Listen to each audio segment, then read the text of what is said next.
ही जेको असांजी बिरादर आहे, असांजा भाइर आहिनि, चांडिया भाइर आहिनि, असां सभु हिकु आहियूं। हर मज़लूम सां जेको ज़ुल्म थिए थो उन ते असां आवाज़ उथारण वारा माण्हू आहियूं। ही ज़ुल्म थियो आहे जेको मुमताज़ बिरोही साज़िश करे असांजो नौजवान क़त्ल कयो आहे। अलीगुल जेको उते थाणे ते ड्यूटी ॾींदो, थाणे में क़त्ल थी वियो आहे। का बि ख़ुदकुशी कान्हे, ही सौंसुदो क़त्ल आहे।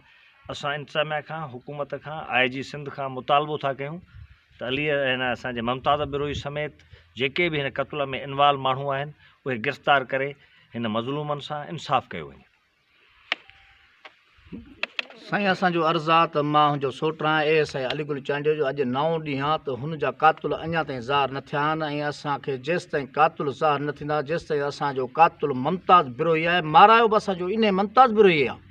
असांजा पेरा सिधा मुमताज़ बिरोही ॾे ऐं वॾे मुंशी ॾे ऐं जेके हुनजा ज़ाती गनमैन आहिनि मुमताज़ बिरोही जा, असांजा पेरा सिधा उन्हनि ॾे वञनि था ऐं असांजो क़ातुल आहे। असां सुप्रीम कोर्ट खे असां अर्ज़ु था कयूं, असां हाई कोर्ट खे असां अपील था कयूं, असांजो हीउ जेको केस आहे जुआइटी कोर्ट जे तरफ़ां विहारी वञे।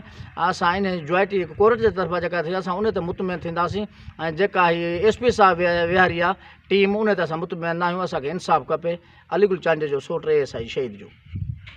तव्हां छा चवंदो हिन केस ते? ॾिसो, हिकिड़ो सौट हुनजे हिकिड़ो बयानु ॾिनो ऐं जेके हुन नाला खया, असां ॻाल्हि ज़ाहिर पई आहे त वारस छा था चवनि। सिंध जे अंदरि इहा सूरत हाल थी वई आहे त जेके बि वारदातूं थियनि थियूं उन्हनि जी सही जांच ई नथी थिए। FIR नथी कटिजे, FIR कटिजे, जांच थिए, वारस मुतमइन थियनि, हक़ीक़तूं साम्हूं ज़ाहिर थियणु खपनि त वाक़ियो कीअं थो थिए। हिकिड़ो ई वाक़ियो छा, सभु वाक़िया ईअं पिया थियनि।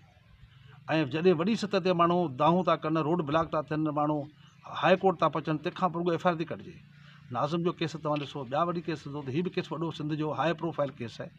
थाणे में ड्यूटी दौरान माण्हू खे मारियो वियो आहे ऐं चयो वियो आहे बिना जांच करण जे चयो वियो आहे त हिन माण्हू ख़ुदकुशी कई आहे। ख़ुदकुशी करण वारो माण्हू टेक्निकली 4 गोलियूं पाण खणी सघे थो। हिकिड़ी बांह ते गोली आहे, 3 छाती ते लॻियूं पियूं आहिनि, हिकिड़े हथियार सां। हीअ ॻाल्हि सम्झ खां ॿाहिरि आहे। उन ॻाल्हि खे लिकाइण मज़ा माना कंहिं माण्हू जो मफ़ाद आहे। ज़ाहिर के वॾा हथ हूंदा, के वॾियूं ॻाल्हियूं हूंदियूं, के वॾा मफ़ाद हूंदा, जे करे ईअं कयो वियो आहे न। तंहिं करे वारसनि जो जेको मुतालबो आहे उहो जाइज़ आहे ऐं इन जी FIR दाख़िल थियणु खपे, जांचणु खपे, हाई लेवल ते GIT वेहणु खपे। मुमताज़ बिरोही जे बारे में माण्हुनि जूं अॻे जेके शिकायतूं आहिनि बिल्कुलु जाइज़ सही आहिनि। सॼी सिंध जे अंदरि मुमताज़ हींअर जेको किरदारु थी साम्हूं आयो आहे उहो हाणे कंहिंखां लिकल न आहे त उनखे जेके बचाइनि था उनखे होश में हुअणु खपे, बचाइणु न खपे। वारस बिल्कुलु सही था चवनि, जाइज़ मदद थियणु खपे।